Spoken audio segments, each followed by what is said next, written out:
जी, मेरे चैनल पे आपका स्वागत है। आज की वीडियो में मैं आपको सिखाऊंगी सिले हुए सूट से नाप कैसे लिया जाता है। तो कई मेरी बहनें क्या करती हैं, नाप तो ले लेती हैं बट वही फिटिंग नहीं आती जिस सूट का हम नाप लेते हैं। तो क्योंकि मैं कुछ गलतियां करती है नाप लेने में, जो कि आज मैं आपको इस वीडियो में बताऊँगी।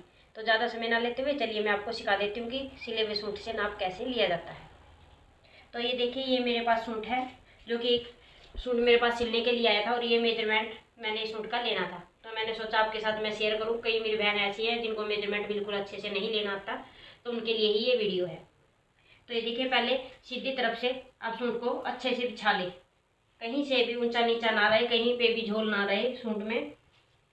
इस तरह से बिछाने के बाद अच्छे से इसकी सिलाई को इस तरह से निकाल लेंगे। इस साइड से क्या होता है, अगर जैसे मीडियम साइज होता है उसके यहाँ पे झोल नहीं आती, क्योंकि अगर चेस्ट भारी होगी ना तो यहाँ पे से भी आपको इस तरह से निकालनी पड़ेगी सिलाई को ऐसे, क्योंकि चेस्ट हैवी और नॉर्मल में सूट में फ़र्क होता है। तो इसलिए आपको ये चेक कर लेना है, आपकी साइज के लिए बना रहे हो। तो ये देखिए, यहाँ से लेके जो ये सिलाई है कंधी की, इस सिलाई से लेते हुए और नीचे तक हम पहले सूट की लंबाई ले लेंगे कि सूट की लंबाई कितनी है। तो इसमें 44.5 इंच सूट की लंबाई है। तो अपना कापी पेन रख ले और साथ साथ मेजरमेंट जो भी लेते हैं लिख लें इस तरह से। तो 44.5 इंच लंबाई ले ली। उसके बाद हम लेंगे छाती का माप, इसको चेस्ट भी बोलते हैं, छाती भी बोलते हैं। तो यहाँ से इस सिलाई से ही इस तरह से खींच लेंगे, इसको अच्छे से खींच के इस तरह से फिर इसका नाप लेंगे। तो यहाँ पे इसकी छाती है जो आई है 20 इंच इस तरह से। अब यहाँ पे या तो आप इस गोलाई को चेक, ये देखिए, सबसे पहले तो आप इस गोलाई को ही चेक करके यहाँ से मेजरमेंट ले लेते हैं कि कमर यहाँ पे है, गोलाई यहाँ पे भी होगी तो आप यहाँ से सोच लेते। तो ऐसे आपको कमर का नाप नहीं लेना है। क्या होता है, कई बार ना चेस्ट की वजह से ऊंचाई पे और निचाई पे कमर का नाप होता है, तो वो साइज के हिसाब से लेना होता है। तो यहाँ से ऊपर से ही आपको इस तरह से माप लेना है। 14 या 15 या 13 इंच तक कमर की लंबाई होती है। तो यहाँ पे मैं 13.5 इंच पे कमर की लंबाई को माप रही हूँ और यहीं से ही कमर की गोलाई का नाप ले लेंगे इस तरह से। तो यहाँ से देखिए, जो कमर की गोलाई है वो है इसमें 18 इंच। अब यहाँ से लेंगे हम चाक का नाप, जहाँ से हमारे चाक ओपन होते हैं, इसको हिप भी बोलते हैं, और यहाँ से चाक ओपन होते हैं हिप का नाप लिया जाता है। तो यहाँ से मैं आपको हिप का नाप लेना बता रही हूँ कि कैसे लेना। ये देखिए, यहाँ से भी अच्छे से खींच लेंगे इनको इस तरह से और ऐसे माप लेंगे। तो ये देखिए, इसकी हिप है जो वो आई है 21 इंच। इस तरह से आपको हिप का नाप लेना है। सेम ऐसे ही पल्ले का माप ले लेंगे इस तरह से। तो पल्ला भी इसका सेम है 21 इंच। तो ये नाप लेने के बाद इसमें हमें लेना है जहाँ से हमारे चाक ओपन है। कई मेरी बहन क्या करती हैं, तो ये देखिए, यहाँ से पकड़ती है इस तरह से इंची टेप को और ऐसे नाप ले लेती है। तो इसके चाक ओपन है वो है 15 इंच पे। देखिए, ऐसे भी नाप लिया जाता है। जो पहले वाली है, जो हमारी नानी दादी होती थी, वो ऐसे ही नाप लेती थी, या बिलात से नापती थी वो, या मुड्ढे के पास से इस तरह से कमर का और चाक का निशान लगाती थी। तो आजकल क्या होता है कि ऊपर की तरफ से ही इसको मापते हैं कि चाक कितने रखने हैं। तो मैं अपनी बुटीक पे जो भी सूट कटिंग करती हूँ तो मैं इस तरह से ही कटिंग करती हूँ। वो कंधी से इंची टेप रखूँगी और यहाँ से चाक की और कमर की लंबाई को इस तरह से नापती हूँ। तो यहाँ पे जो चाक की लंबाई है वो यहाँ पे 22 इंच की है। तो जहाँ तक चाक ओपन है वो 22 इंच तक है। तो यहाँ पे मैं चाक ओपन 22 इंच के ही रखूँगी।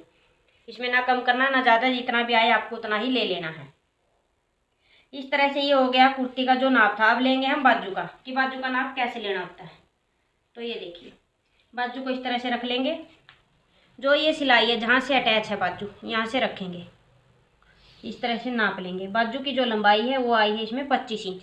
तो हम 25 से 26.5 नहीं 25 आई है लंबाई जो, तो या तो 25.5 रखेंगे या 26 इंच रखेंगे, क्योंकि अंदर की तरफ भी दबाव में जाता है।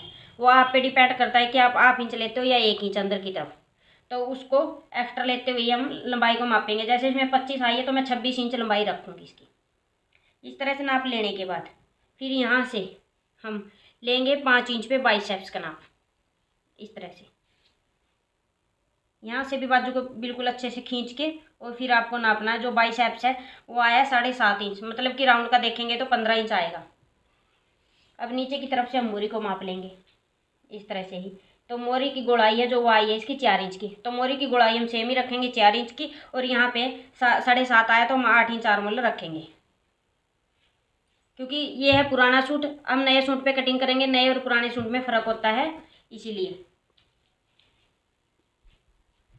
अब यहाँ से देख ले, अगर आपको ये सभी नाप लेने के बाद आपके यहाँ पे झोल आती है तो आपको 2 नाप और लेने हैं, एक्स्ट्रा होते हैं जो। तो यहाँ से देखिए ये होता है फ्रंट क्रॉस का नाप, जो कि हम बिल्कुल भी नहीं लेते।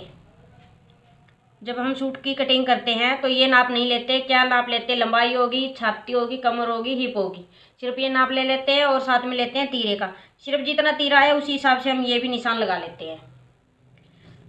तो यहाँ से हमें फ्रंट क्रॉस का भी निशान लेना होता है, इस तरह से। यहाँ से आप नाप ले 3 से 3.5 इंच तक फ्रंट क्रॉस का नाप होता है, जो कि हमारी फिटिंग बहुत ही अच्छी आती है इस नाप से। तो ये आया इसका 12 इंच।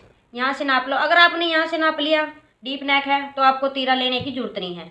अगर आपको छोटा नेक बनाना है फिर आपको फ्रंट क्रॉस भी नापना पड़ेगा और यहाँ से तीरा भी मापना पड़ेगा कि तीरा कितना है। ये देखिए तीरा भी सेम है और फ्रंट क्रॉस भी सेम है। इस तरह से नापने के बाद फिर हम बैक क्रॉस का नाप लेंगे। ये देखिए यहाँ से हम इस तरह से बैक क्रॉस का नाप ले लेंगे। तो बैक क्रॉस है जो इसका वो है 14 इंच। इसमें 2 इंच का फ़र्क है, वैसे 1 इंच का ही फ़र्क आता है, इसमें 2 इंच का है। अगर आप चाहो तो यहाँ से इस तरह से कर सकते हो, जैसे यहाँ पे 12 आया था तो बैक क्रॉस को अपने हिसाब से रख लो 13 इंच, 13.5 इंच, इस तरह से भी आप रख सकते हो। तो ये ऐसे ही कुर्ती का मेजरमेंट लिया जाता है, जो मैंने आपको तरीका बताया मेजरमेंट लेने का। इसी तरीके के साथ आप कुर्ती का माप लेकर और अपनी कुर्ती की कटिंग करके देखें, एकदम जो कुर्ती का आप नाप लोगे वही सेम फिटिंग आएगी। अगर आप इस तरह से ही नाप लेके कुर्ती की कटिंग करेंगे। तो आज की वीडियो में इतना ही, छोटी सी ये वीडियो है, पूरी एंड तक देखें। और आपको ये मेरी वीडियो कैसी लगी लाइक करें, शेयर करें, साथ में बेल आइकन को भी दबाएं ताकि मेरी आने वाली वीडियो सबसे पहले आपके पास पहुंच जाए। Thanks for watching.